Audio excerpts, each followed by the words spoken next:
Imagine for a moment that you are carrying a suitcase. It isn't heavy at first. It's just a small bag filled with the events of your morning, a stray comment from a colleague, and a flickering doubt about a decision you made 3 years ago. But as you walk through your day, you don't put it down. In fact, you start picking up more. You pick up the what-ifs of next week. You pick up the "why did they say that" of last night. By noon, your arms are shaking. By dinner, your back is breaking. And by the time you lay your head on the pillow, the weight of that suitcase is so immense that it feels like it's crushing the very breath out of your lungs. You aren't tired because of what you did today. You are exhausted because of what you thought today. Have you ever felt like your own mind is a courtroom where you are simultaneously the defendant, the prosecutor, and the hanging judge? Have you ever laid awake at 3 a.m., replaying a 5-second interaction until it becomes a 5-hour tragedy? If you are listening to this, it is because you are tired of the noise. You are tired of the mental loops that lead nowhere. You are tired of being a prisoner in a house made of your own reflections. The truth is, overthinking isn't a sign of intelligence, and it isn't a tool for problem solving. It is a slow-acting poison that paralyzes your potential and robs you of the only thing you actually own, this moment. But what if I told you that the exit door isn't locked? What if the solution isn't to think more or think better, but to learn the art of psychological surrender? We are about to put the suitcase down, and then something will shift. Chapter 1. The Invisible Cage. You wake up, and before your feet even touch the cold floor, it begins. That familiar, low-frequency hum in the back of your skull. It's a subtle vibration of unease, a mental checklist that isn't about tasks, but about anxieties. You start calculating. You calculate the tone of an email you haven't sent yet. You calculate the possible ways a conversation could go wrong this afternoon. You are already living in a future that doesn't exist, fighting ghosts that haven't been born. This is the invisible cage. It doesn't have iron bars. It has, "but what if?" and "I should have." You think that by analyzing every angle you are protecting yourself. You believe that if you can just anticipate every catastrophe, you can prevent it. But look at your hands. Are they steady? Look at your heart. Is it at peace? No. Because the cage isn't protecting you from the world. It is separating you from your life. Think back to a time when you were a child, perhaps watching a beetle crawl across a leaf, or staring at the way the light hit a glass of water. In those moments, there was no commentary. There was no, "Is this beetle judging me?" or "Will this water be gone tomorrow?" There was only the seeing. You were a witness to reality, not a critic of it. But somewhere along the way, you were taught that safety lies in suspicion. You were told that thinking it through was the mark of a mature adult. So you began to build the cage, brick by mental brick. Every time you overanalyzed a compliment until it felt like an insult, you added a bar. Every time you stayed up late wondering if you were enough, you tightened the lock. Now, the cage is so small you can barely turn around. You are suffocating under the weight of your own brilliance, trapped in a feedback loop where every thought spawns 10 more, and none of them lead to an exit. The psychology of overthinking is rooted in a fundamental misunderstanding of how the human brain is designed to function. We often confuse intellection with wisdom. We believe that the more we churn the soil of our problems, the more likely a flower of a solution will grow. But overthinking is not like farming. It is like a spinning tire in deep mud. The faster you spin, the deeper you sink. You aren't moving forward, you are just spraying dirt on everything around you. Scientists call this analysis paralysis, a state where the prefrontal cortex, the part of your brain responsible for complex decision-making, becomes so overwhelmed with variables that it simply shuts down. But it doesn't shut down into silence. It shuts down into a frantic, high-revving idle. You feel busy, you feel exhausted, but you are stationary. You are a high-performance engine running in a garage with the door closed, slowly choking on your own exhaust. Consider the story of a man who was terrified of the dark. To combat his fear, he decided he would carry 1,000 lanterns with him at all times. He spent his days fueling them, cleaning the glass, and making sure the wicks were trimmed. He was so busy tending to the lanterns that he never actually walked anywhere. He just sat in one spot, surrounded by a blinding, artificial glare. When people asked him why he wouldn't move, he said, "I'm waiting for the light to show me the entire path to the end of the forest. I need to be sure there are no shadows anywhere." He died in that spot, having never seen the forest at all, only the reflection of his own fear in the glass of his lanterns. You are that man. Your thoughts are your lanterns. You are so obsessed with illuminating every potential shadow of the future that you have forgotten how to walk. You have forgotten that the only way to see the path is to take a step, even in the dark. The lesson here is a bitter pill, but it is the only one that will cure the fever. The lesson is that most of your thinking is useless. That sounds harsh, doesn't it? We value our thoughts. We identify with them. We say, "I think, and therefore I am." But the truth is more like, "I think, therefore I am distracted from being." About 80% of the thoughts you had today were the exact same thoughts you had yesterday. They are repetitive, circular, and largely defensive. They are the brain's way of trying to control the uncontrollable. They are a defense mechanism that has become a disease. Real intelligence isn't the ability to think endlessly. It is the ability to use thought as a tool and then put it back in the shed when the job is done. If you used a hammer the way you use your mind, you would be walking around all day, hitting yourself and everyone else over the head with it, wondering why you have a headache. As we move forward, I want you to start noticing the bars of your cage. I want you to listen to the voice in your head, not as you, but as a roommate you never asked for. When the voice starts its frantic "what if" monologue, I want you to step back, just a few inches. Look at the thought. Don't engage with it. Don't argue with it. Don't try to solve it. Just notice that it is a thought, like a cloud passing in front of the sun. The cloud isn't the sun. The cloud doesn't have the power to stay there forever unless you try to grab it and hold it in place.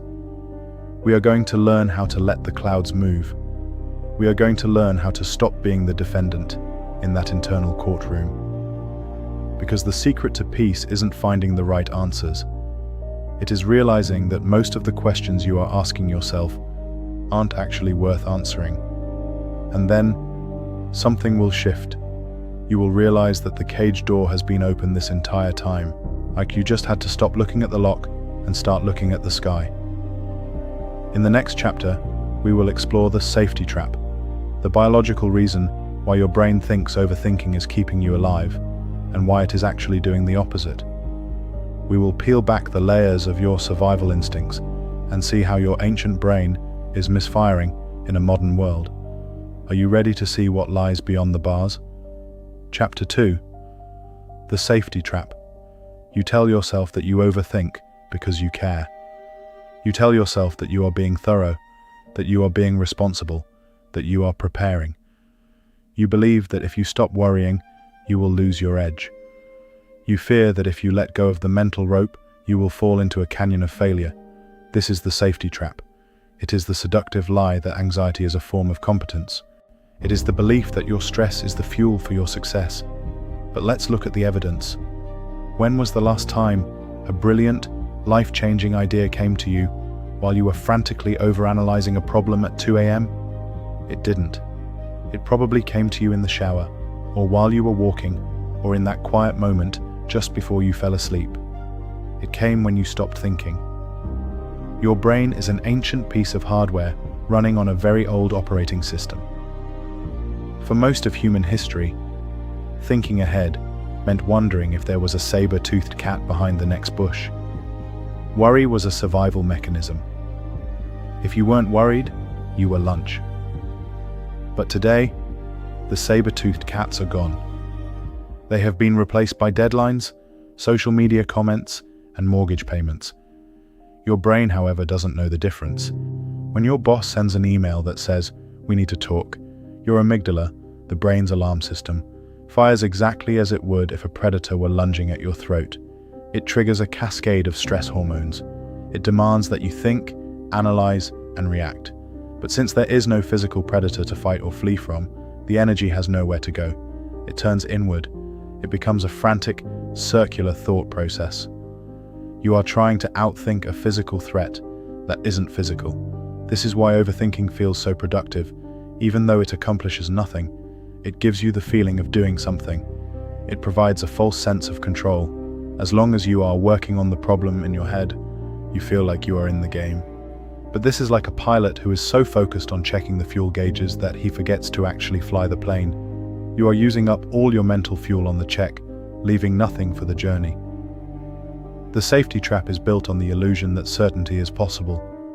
You think that if you just collect enough data, if you just run enough simulations, you can reach a point of zero risk. But the universe doesn't trade in certainty, it trades in probability. By trying to eliminate risk through thinking, you are actually increasing the greatest risk of all, the risk of wasting your life in a state of agitation. Think of a professional athlete, a basketball player taking a game-winning shot. If that player stops to think about the mechanics of their wrist, the trajectory of the ball, or the consequences of missing, they will miss. And they have a term for this in sports: choking. Choking is simply overthinking a process that should be fluid. It is the conscious mind interfering with the subconscious body. Your life is the same way. The more you think about how to be happy, how to be successful, or how to be loved, the more you interfere with the natural flow of those things. Happiness is a byproduct of being present, not a result of a mental calculation. Success is the result of focused action, not endless deliberation. By trying to think your way into a better life, you are essentially choking on your own existence. I want to tell you about a woman named Sarah. Sarah was an architect who was obsessed with perfection. Before every presentation, she would spend weeks overthinking every possible question a client might ask. She would create hundreds of slides to cover every contingency. She believed this made her a high performer. But during the presentations, she was so stuck in her head, trying to remember her prepared responses, that she missed the actual cues from her clients. She couldn't read the room because she was too busy reading her own mental script. She was exhausted, her work was becoming stagnant, and she was on the verge of burnout. One day, she forgot her laptop for a major meeting. She had no slides, no prepared data, no safety net. She had to just talk. She had to be present. She had to listen. And then, something shifted. For the first time in years, she felt alive in a meeting. Because she couldn't overthink the future, she was forced to inhabit the present. She discovered that she actually knew her craft better than she thought. She didn't need the hundreds of slides. She needed the space to let her expertise flow. She realized that her overthinking wasn't her edge. It was her weight. It was the anchor dragging behind her ship. When she cut the rope, the ship didn't sink. It finally began to sail. You are carrying that same anchor. You are so afraid of what will happen if you stop overthinking that you haven't realized the overthinking is the very thing preventing the thing you want from happening. The shift begins when you accept a terrifying truth. You cannot control the outcome by thinking about it. You can prepare, yes. You can act, yes. But the space between your action and the result is a black box that belongs to the universe. Overthinking is an attempt to crawl inside that box and rearrange the gears. It is a futile effort. It is like trying to make a plant grow faster by staring at it and yelling at it to hurry up. All you are doing is giving yourself a sore throat. The solution is to move from control to trust. Trust in your ability to handle whatever happens when it actually happens. You have a 100% success rate of surviving your past. You have handled every catastrophe that has actually occurred. Why do you think you won't be able to handle the next one without worrying about it for 3 weeks first? As you go through your day today, I want you to use a simple check-in. Ask yourself, is this thought helping me take a constructive action, or is it just making me feel safe? If there is no action to take, the thought is a trap. If you are thinking about a conversation that happened 3 days ago, there is no action. The thought is a trap. If you are worrying about a meeting that is 3 days away and you have already prepared your notes, there is no action. The thought is a trap. Recognize the trap. Name it. Say to yourself, I am currently in the safety trap. And then, take a breath. Feel your feet on the ground. Come back to the only place where life actually happens, right here. In the next chapter, we are going to dive into the ghost in the machine, the internal narrative that creates your reality. We will look at how your self-talk acts as the architect of your overthinking and how to rewrite the code of your inner monologue. Are you ready to stop being the victim of your own story? Chapter 3. The Ghost in the Machine. You are not your thoughts. Read that again. You are not the voice inside your head. You are the one listening to it. If you were the voice, you wouldn't be able to hear it. But most of us live our lives as if that voice is the absolute authority, the ghost in the machine that dictates our reality. We treat our internal monologue like a news broadcast of objective facts, when in reality, it's more like a panicked tabloid editor trying to sell you a catastrophe. This chapter is about recognizing the script. It's about understanding that your overthinking isn't caused by your circumstances. It is caused by the story you are telling yourself about those circumstances. You are the architect of your own mental prison, but that also means you are the only one with the keys to the front door. Think about the way you talk to yourself. If you spoke to your friends the way you speak to yourself during an overthinking spiral, you wouldn't have any friends left. You are relentless. You are hypercritical. You take a tiny mistake, a stutter in a meeting, a forgotten birthday, and you weave a narrative that you are incompetent or unlovable. This is the ghost. It takes raw data and adds a layer of toxic interpretation. The problem isn't that you overthink. It's that you over-identify with the ghost. You believe that because a thought is loud, it must be true, but intensity is not the same as accuracy. A fire alarm is loud, but it goes off just as easily for burnt toast as it does for a house fire. Your internal ghost has a broken sensor. It treats every social awkwardness like a social death sentence. The psychology behind this is called cognitive distortions. These are the habitual ways our minds twist reality to fit our fears. There is catastrophizing, where you assume the worst possible outcome is inevitable. There is mind reading, where you are certain you know what others are thinking of you, and it's always bad. And then there is the should statement, where you torture yourself with an idealized version of how you should have acted. When you overthink, you are usually just cycling through these distortions. You aren't solving anything. You are just hallucinating a more painful version of reality. You are fighting a war against a version of the world that only exists in your mind. Imagine you are a sailor on a vast ocean. Your thoughts are the waves. Some are small ripples, some are massive swells. The ghost tells you that you have to control the waves. It tells you that if you don't flatten the ocean, you will drown. So you spend all your energy thrashing at the water, trying to push the waves down. But what happens? You just create more splashes, more turbulence, more chaos. You get exhausted, and the ocean stays exactly as it was. The simple solution isn't to stop the waves, it's to learn how to sail. It's to realize that you are the boat, not the water. The waves will come and go, but they only sink the boat if the water gets inside. Overthinking is what happens when you let the waves of thought get inside your hull. I want to tell you about a man named David. David was a brilliant coder, but he lived in a constant state of the ghost's making.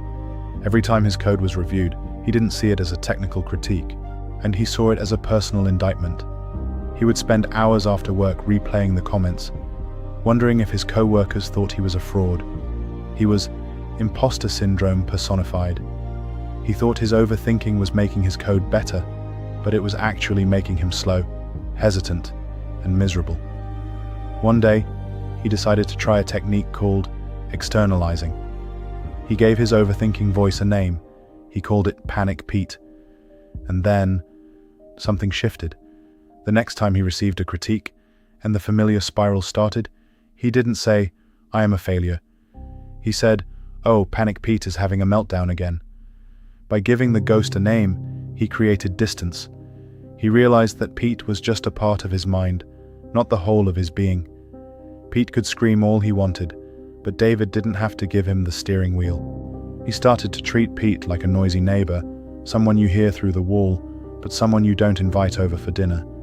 David's code didn't just get better, his life got lighter. He stopped being the victim of the story and started being the author. The shift happens when you move from "I think" to "I notice I am having the thought that." It sounds like a small linguistic change, but it is a massive psychological breakthrough. "I am a loser" is a cage. "I notice I am having the thought that I am a loser" is a liberation. It acknowledges the thought without surrendering to it. It reminds you that thoughts are just mental events, neurochemical weather that passes through your awareness. You don't have to solve the weather. You don't have to argue with a thunderstorm. You just wait for it to pass, and knowing that the sky, your true self, is always there, clear and vast, behind the clouds. As you move through your day, I want you to start fact-checking the ghost. When a thought starts to spiral, ask yourself, is this a fact, or is this a story? If someone hasn't texted you back, the fact is, the person has not sent a message. The story is, they are mad at me, I did something wrong, and our relationship is over. Notice the difference. The fact is neutral. The story is where the suffering lives. Stick to the facts.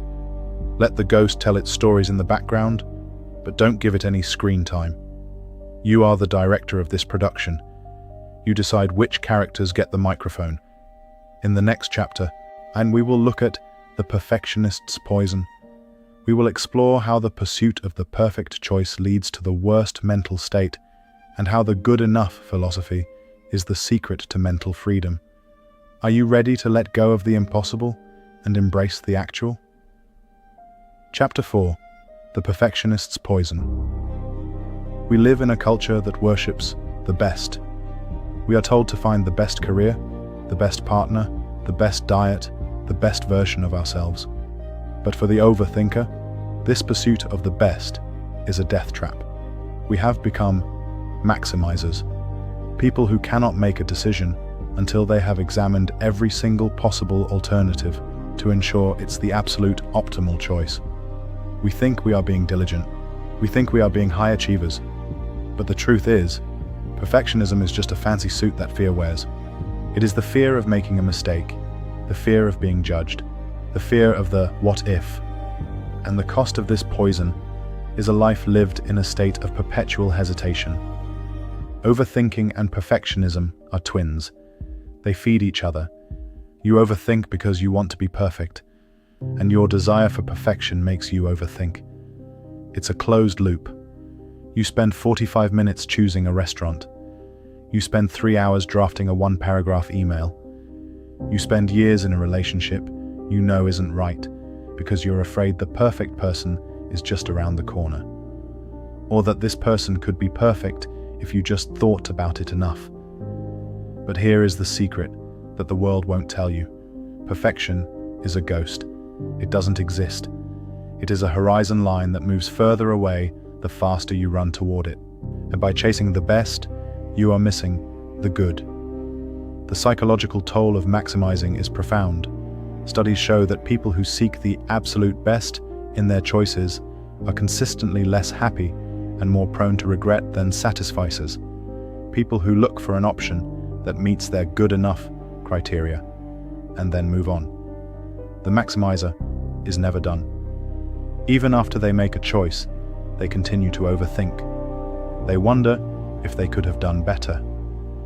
They compare their reality to a fictional, perfect alternative. They are like a person who buys a beautiful house, but spends the entire time looking out the window at the neighbor's yard. They have the best, but they have no peace. Think of your mental energy like a bank account. Every time you overanalyze a trivial decision, what to wear, what to eat, which font to use, you are making a withdrawal. By the time you get to the big decisions, your career, your health, your relationships, your account is overdrawn. You are bankrupt. You have decision fatigue. This is why you feel so overwhelmed by life. It's not that your life is too hard, it's that you are making it harder than it needs to be by treating every choice like a life or death verdict. You are using a sledgehammer to swat a fly. I want to tell you about a woman named Elena. Elena was a graphic designer who couldn't finish a project to save her life. She would tweak a logo for weeks, changing the shade of blue by 1%, overthinking the psychological impact of every curve. She was always behind schedule, and her clients were frustrated. She felt like a failure, which only made her try harder to be perfect. One day, her mentor sat her down and gave her a time limit. He said, "You have 60 minutes for this logo. Whatever you have at the end of that hour is the final product. No exceptions." Elena panicked. She felt like she was being asked to commit a crime. And then, something shifted. Because she didn't have the luxury of overthinking, she had to rely on her intuition. She had to trust her first instinct. When the hour was up, she handed over a design that she felt was only 70% perfect. To her shock, the client loved it. In fact, they liked it more than her previous over-tweaked work. Why? Because the new design had energy. It had soul. It wasn't sterile like her perfected work. Elena realized that done was better than perfect, and that good enough was the key to actually having a career. She started applying this to her whole life. She started satisficing her way to freedom. The simple solution to the perfectionist's poison is the 80-20 rule of thought. Recognize that 80% of the value of a decision comes from the first 20% of the time you spend on it. Everything after that is diminishing returns.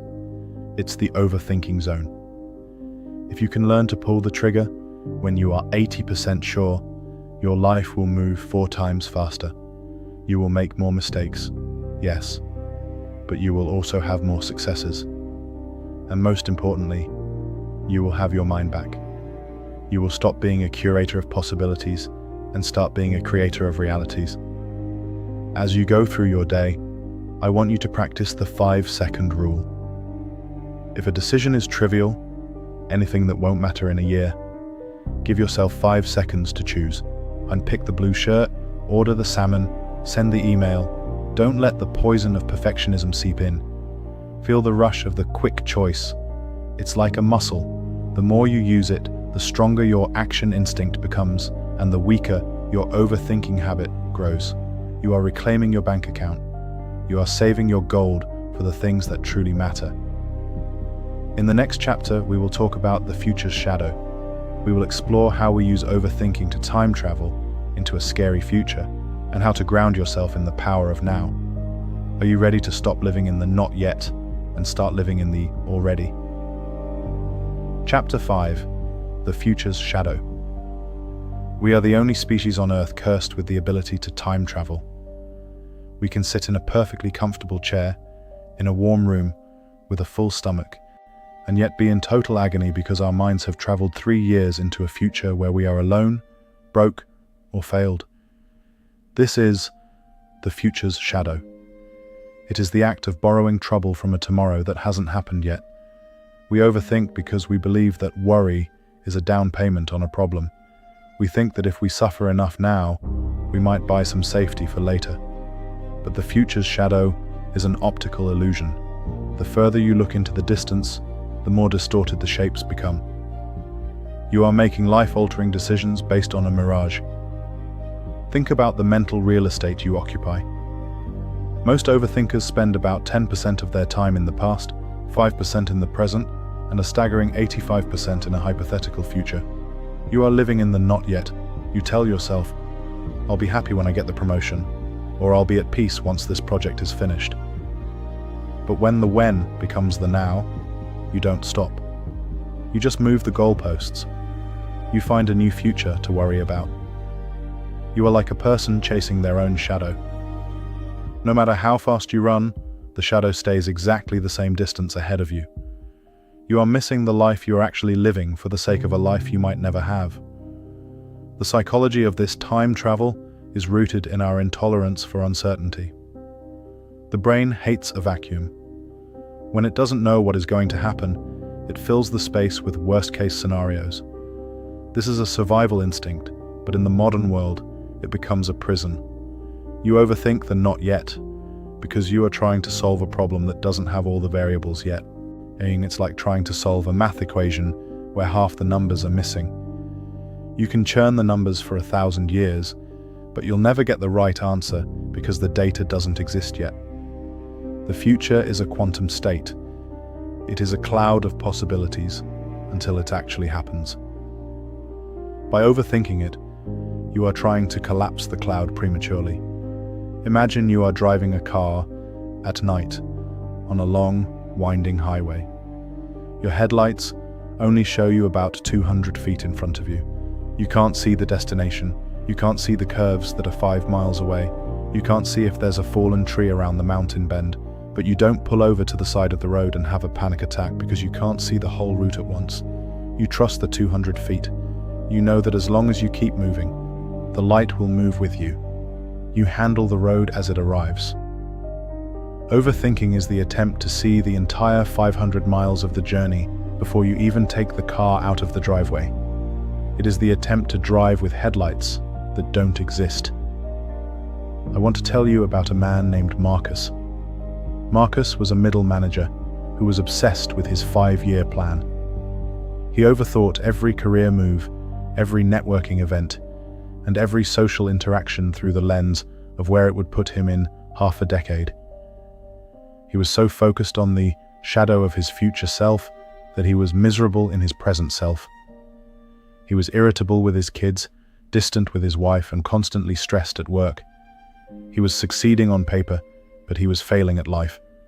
One day he went for a hike and got genuinely lost. He had no GPS, no clear trail, even the sun was setting. And then something shifted. In that moment of actual physical uncertainty, his overthinking stopped. He couldn't worry about his 5-year plan because he had to worry about the next 5 minutes. He had to look at the moss on the trees. He had to listen for the sound of water. He had to be entirely, brutally present. When he finally found his way back to his car, he felt a strange sense of euphoria. He realized that for the first time in years, he had been home. He had been in his body. He realized that the shadow of his future was just a ghost, and the only thing that was real was the ground beneath his boots. Marcus started shortening his horizon. He stopped asking, "Where will I be in 5 years?" and started asking, "What is the most meaningful thing I can do in the next 5 minutes?" The simple solution to the future's shadow is grounding. It is the practice of tethering your mind to your physical senses. When you feel the time travel beginning, when your mind starts to drift into the what-ifs of next month, you must perform a somatic reset. Feel the weight of your body in the chair. Notice the temperature of the air on your skin. Count 5 things you can see, 4 things you can touch, 3 things you can hear. This isn't just a relaxation technique, it is a reality check. It forces your brain to acknowledge that the scary future is an imagination, while the safe present is a fact. As you go through your day, and I want you to practice the 200-foot rule. Whenever you find yourself overthinking a future event, ask yourself, do I have enough information to act right now? If the answer is no, then the thought is a shadow. Put it away. Trust that your future self will have the tools, the information, and the strength to handle that moment when it arrives. You are not just a passenger in this car. You are a driver who has handled every curve so far. Stop trying to see the end of the highway. Just drive the 200 feet. In the next chapter, we will talk about the social mirror. We will explore why we overthink what others think of us, and how to break free from the imaginary audience. Are you ready to stop living for the people who aren't even watching? Chapter 6. The Social Mirror. There is a crowd in your head.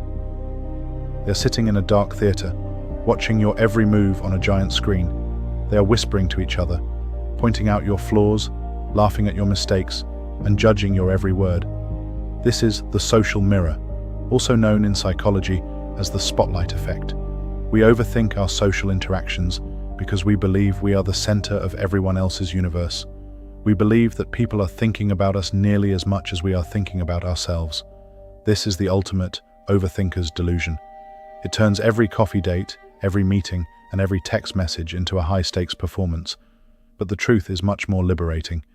No one is watching. Everyone else is too busy watching their own imaginary audience to pay any attention to yours. You think about the last time you saw someone trip on the sidewalk or stumble over a word in a conversation. How long did you think about it? 5 seconds? 10? You probably felt a brief flash of empathy, or maybe you didn't even notice, and then you went right back to thinking about your own problems, your own dinner, or your own future's shadow. Now think about the last time you tripped or stumbled. You probably thought about it for 3 days. You replayed the moment, imagining everyone laughing at you, labeling yourself as clumsy or stupid. This is the social mirror at work. It magnifies your own perceived flaws while completely ignoring the fact that everyone else is just as self-absorbed as you are. The psychology of the spotlight effect is a byproduct of our egocentric bias. And because we experience the world through our own eyes, we naturally assume our perspective is the primary one. We overthink our social performance because we are trying to control the reflection we see in others.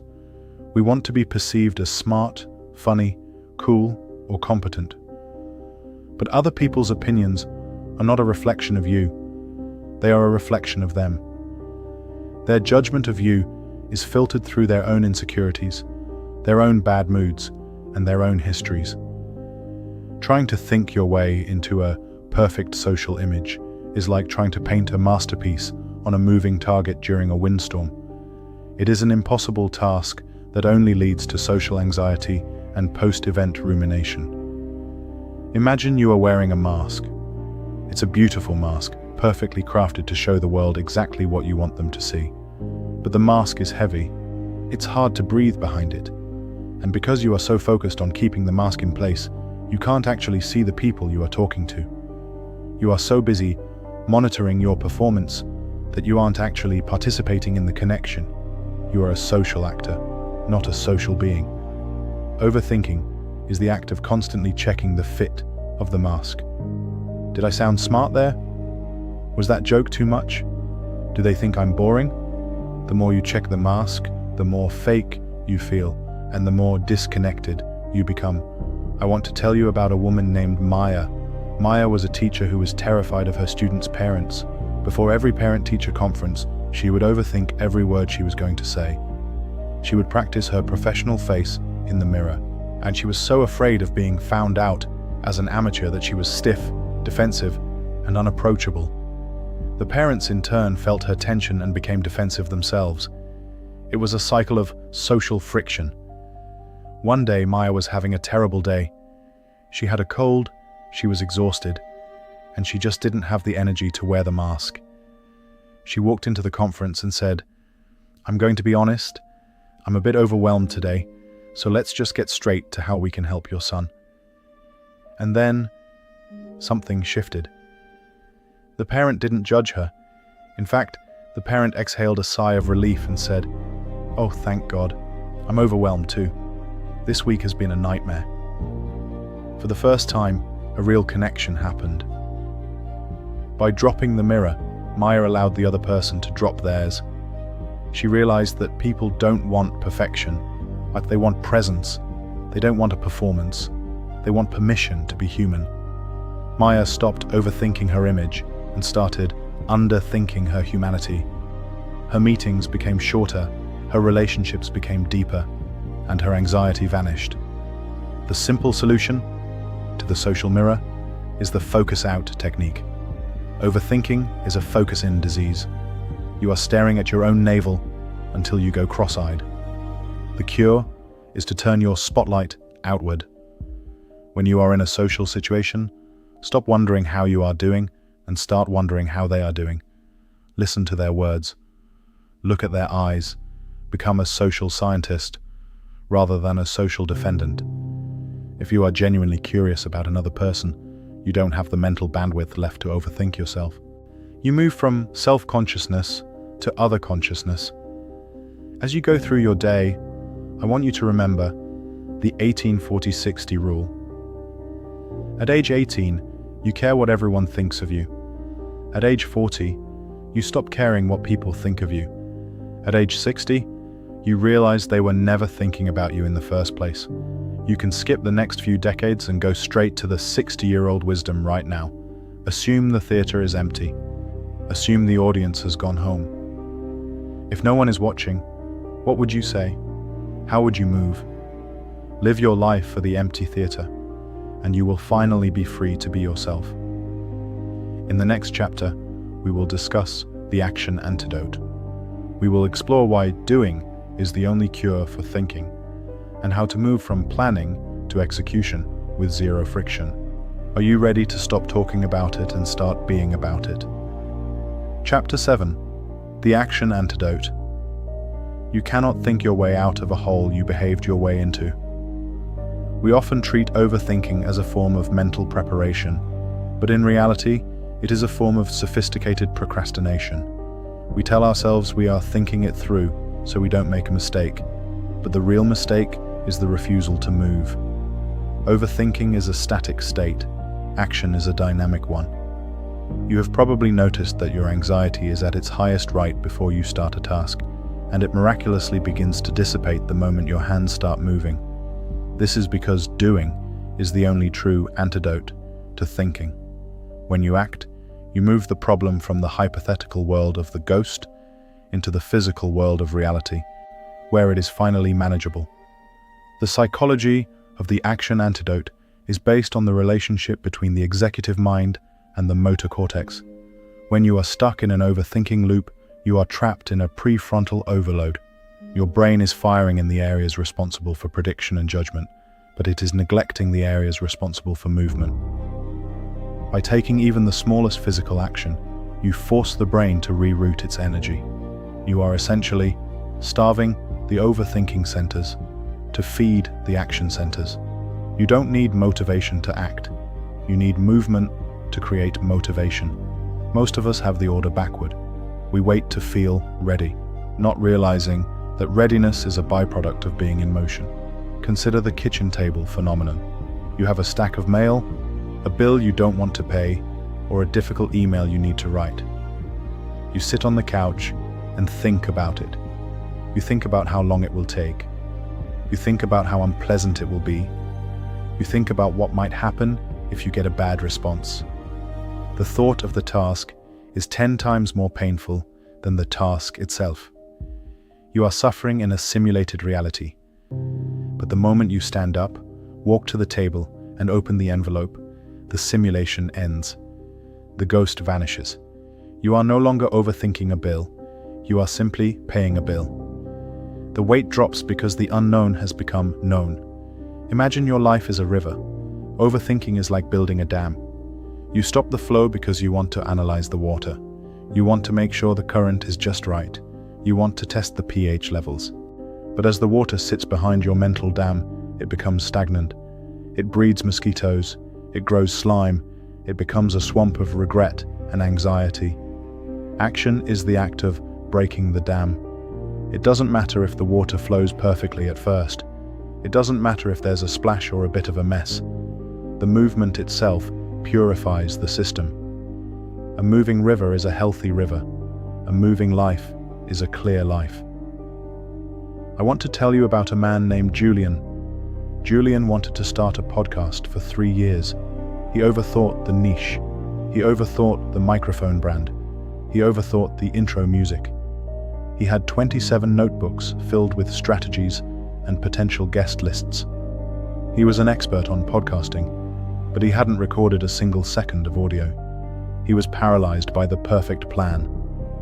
One day, he realized that a friend of his, who was significantly less smart and less prepared than him, had already launched a show and had 50 episodes. The friend's show wasn't perfect, but it was real. And then, something shifted. Julian felt a surge of productive anger. He realized his planning was just a hiding place.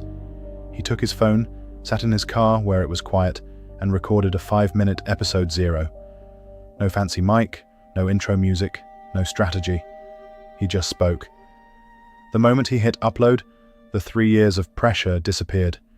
He realized that the microphone didn't matter, the movement did. Julian learned that you can't edit a blank page, and you can't steer a parked car, and he stopped, overthinking the launch, and started underthinking the work. The simple solution to overthinking-induced paralysis is the 2-minute rule. If you are overthinking a task, give yourself permission to do it for only 2 minutes. Just 2 minutes. You aren't committing to the whole project, you are just committing to the inertia break. Most of the time, the ghost will try to talk you out of an hour of work, but even the ghost can't argue with 2 minutes. And once you have started, the action antidote takes over. You find that the water isn't as cold as you thought. You find that you are capable. As you move through your day, look for open loops, those small tasks you are thinking about instead of doing. When you find one, don't schedule it, don't analyze it, just close it. Send the text, and put away the laundry. File the document. Treat your life like a search and destroy mission for mental clutter. Every action you take is a surgical strike against your overthinking habit. You are building self-trust. You are proving to yourself that you are a doer who thinks, not a thinker who dreads. In the next chapter, we will discuss the choice paradox. We will explore why having more options is actually less freedom and how to surgically simplify your life to eliminate the roots of overthinking. Are you ready to clear the digital and mental noise? Chapter 8. The choice paradox. We are told that choice is freedom. We are told that the more options we have, the happier we will be. But for the overthinker, an abundance of choice is a mental minefield. Every new option is a new variable to analyze, a new potential regret to fear, and a new what if to simulate. This is the choice paradox. We are drowning in opportunity, and yet we are paralyzed by the pressure of picking. We think we need more information to make the right choice, but more information usually just leads to more confusion. The simple solution isn't to analyze more, it is to choose less. The psychology of choice overload is a documented phenomenon. When we are presented with 2 options, we can easily compare them and choose. When we are presented with 20, our brain short-circuits. We begin to over-evaluate the trade-offs. We start to worry that by choosing option A, we are losing the unique benefits of options B through T. This opportunity cost becomes so high that we freeze. We end up making no choice at all, or we make a choice and feel instant regret because we are haunted by the unchosen paths. Freedom isn't found in having 1,000 choices. Freedom is found in having few choices and total conviction. Think of your decision-making energy like a smartphone battery. At the start of the day, you have 100%. If you spend 5% deciding what to wear, 10% deciding what to eat for breakfast, and 15% scrolling through options on a streaming service, you are draining your power on low-value data. By the time you need to make a high-value decision, like how to handle a conflict at work or how to invest your money, your battery is at 20%. You are in low-power mode. You overthink because you no longer have the cognitive energy to be decisive. You are stuttering because your processor is throttled. Imagine you are an artist. You have a blank canvas. If I give you every color in the universe and every tool ever invented, you will likely sit there for hours, overthinking where to start, and you will be overwhelmed by the infinite possibility. But if I give you only a piece of charcoal and 5 minutes, you will create. The constraint frees the creativity. The limit eliminates the overthinking. Your life is the canvas. You are overthinking because you haven't constrained your options. You are trying to paint with infinite colors, and it's making you colorblind. I want to tell you about a woman named Clara. Clara was a digital nomad who was overthinking her next destination. She spent months researching cost of living, Wi-Fi speeds, social scenes, and weather patterns for 30 different cities. She had spreadsheets. She had pro-con lists. She was miserable. She was living in spreadsheets instead of living in the world. She was paralyzed by the paradox of choice. One day, she deleted the spreadsheets and told her friend, "Pick a number between 1 and 3. Her friend said 2. 2 was Lisbon. And then, something shifted. The anxiety vanished the moment the choice was made. Clara realized that Lisbon wasn't perfect, but it was definite. She stopped researching and started packing. She realized that the choice mattered far less than the commitment to the choice. Once she was in Lisbon, she loved it, not because it was the optimal destination on her spreadsheet, but because she was finally there. She was present. She learned that happiness doesn't come from making the right choice. Happiness comes from making the choice right. The simple solution to choice paradox is surgical simplification. You must automate the low value to preserve the high value. Eat the same breakfast. Wear a uniform of similar clothes. Set standard operating procedures for your recurring tasks. Limit your options artificially. When looking for a new product, look at 3 options and no more. When looking for a restaurant, pick the first one that looks good enough. You are protecting your battery. You are starving the overthinking monster of its fuel. As you move through your week, I want you to look for the clutter. Digital clutter, physical clutter, and choice clutter. Every app on your phone you don't use is a choice. Your brain has to process. Every shirt in your closet you don't wear is a variable you have to calculate in the morning. Clear the terrain. Become a minimalist of the mind. The fewer things you have to think about, the deeper you can think about what matters. You aren't losing freedom, you are gaining clarity. In the next chapter, we will discuss the emotional anchor. We will explore how overthinking is often a mask for unprocessed feelings and how to feel your way back to sanity. Are you ready to go beneath the intellect and into the heart? Chapter 9. The emotional anchor. We often pride ourselves on being rational creatures. We believe that overthinking is an intellectual process, a high-level function of our superior brains.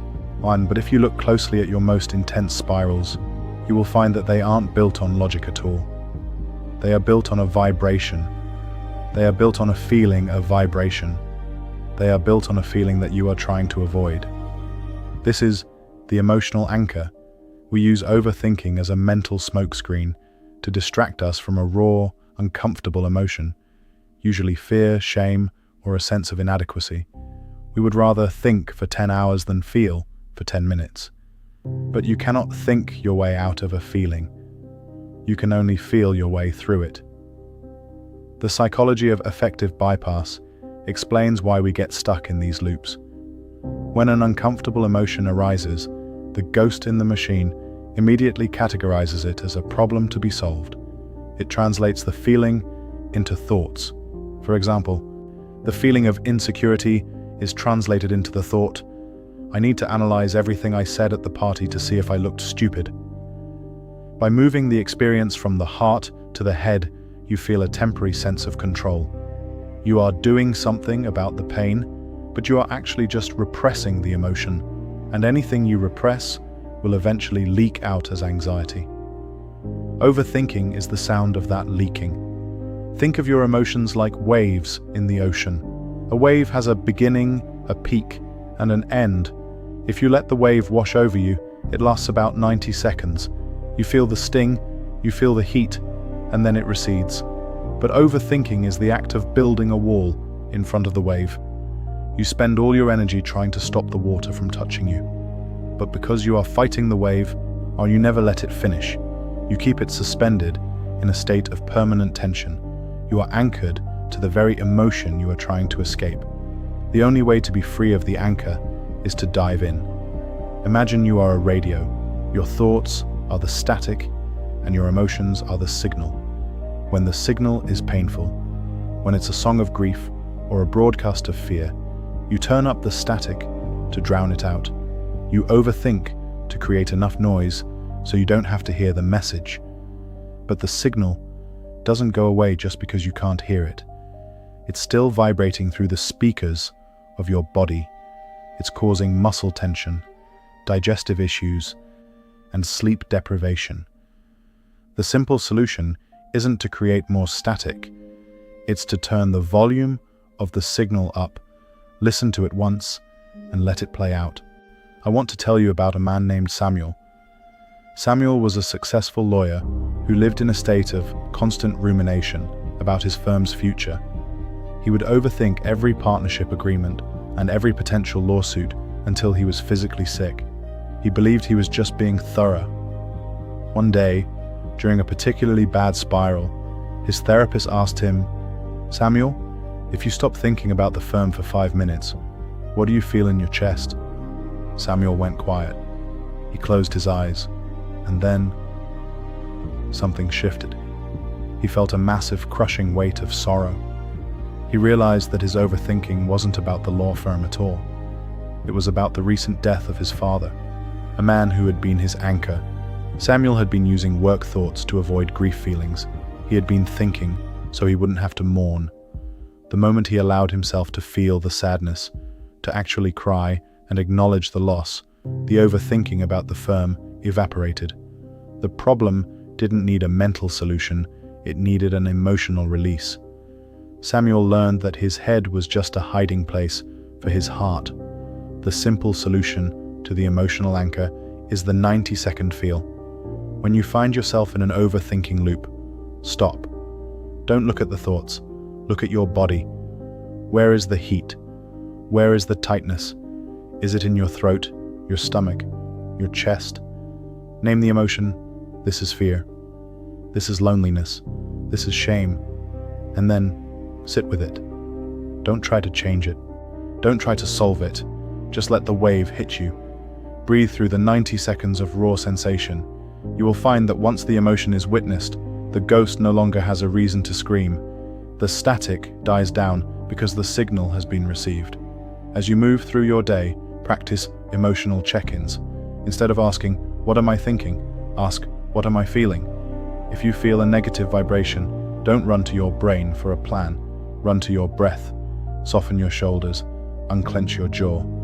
Give the anchor permission to drop. You will discover that you are much stronger than your feelings, and that peace isn't the absence of emotion, but the acceptance of it. In the final chapter, we will discuss the Great Surrender. We will explore how to live a life of peaceful presence and how to turn the simple solution into a permanent transformation. Are you ready to finally put the suitcase down and walk away? Chapter 10. The Great Surrender. We have reached the end of the forest. We have looked at the cage, the trap, the ghost, and the mirror. We have learned to act, to simplify, and to feel. But the final step, the simple solution, in its purest form, is the Great Surrender. This isn't the surrender of a defeated soldier. It is the surrender of a river to the ocean. It is the realization that you do not need to overthink your life, because you are not separate from life. You are life, and life knows how to live itself if you would just get out of the way. And this is the move from managing your existence to embodying it. The Great Surrender is the final death of the need to know. Overthinking is the ego's attempt to play God. It is the belief that if you just have enough control, you can guarantee your safety. But safety is an illusion. The only true security is found in your ability to adapt to insecurity. When you surrender the need for certainty, you gain the power of presence. You stop planning for the light and you become the light. You realize that the universe is a coherent system and you are an integral part of that system. You don't overthink your heartbeat and you don't overthink your breathing. Why do you think you need to overthink your destiny? The psychology of this state is what Mihaly Csikszentmihalyi called flow. It is the state where the self disappears and the action remains. When you are in flow, there is no commentary, there is no overthinking, there is only being. You have experienced this before, perhaps in a hobby, in a conversation, or in a moment of beauty. In those moments, you are perfectly competent and perfectly at peace. The Great Surrender is the practice of making flow your default setting. It is the decision to trust the current of your intuition more than the cogs of your intellect. Imagine you are a leaf on a stream. If the leaf overthinks its journey, it will panic at every rock and worry about every waterfall. It will try to steer itself, and catching on twigs and getting stuck in eddies. It will be an exhausted leaf. But if the leaf surrenders to the water, it moves with grace. It navigates the rocks automatically. It enjoys the view. It reaches the ocean effortlessly. You are the leaf. The stream is time. The ocean is peace. You can fight the flow and suffer, or you can surrender to the flow and arrive. I want to tell you about the man we met at the beginning, the one with the suitcase. After years of struggle, he finally reached a point where the weight was too much to bear. He sat down on a bench and simply let go of the handle. He didn't solve the contents of the suitcase. He didn't organize them. He just walked away. At first, he felt lightheaded. He felt vulnerable.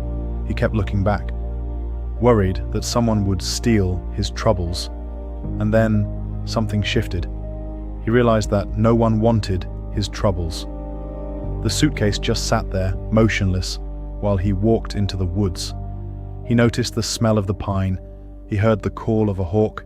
He felt the solid reality of the earth beneath his feet. He wasn't thinking about who he was or where he was going. He just was. He had surrendered the ghost, and in its place, he found himself. He realized that the simple solution wasn't a technique, it was a state of being. The final lesson is this: you have already won. You are already enough. The overthinking is just a game you play to hide the truth from yourself. The truth is that you are an infinite being, experiencing a finite moment. You are the sky, not the clouds. You are the ocean, not the waves. The great surrender is simply the act of remembering. It is coming home to the quiet space between your thoughts. That space is who you are. That space is where the solution lives. As you finish this audiobook, I want you to take one final breath, not a thoughtful breath, but a surrendered breath. Let the air fill you and then let it go. Completely. Leave the suitcase here. Leave the ghost here. Walk out into your life with empty hands and an open heart. You don't need to think everything through. You just need to be there when it happens. The simple solution is now. The simple solution is you. The noise is gone. The courtroom is closed. The spotlight is off. You are free. Now, go live your life. It is waiting for you.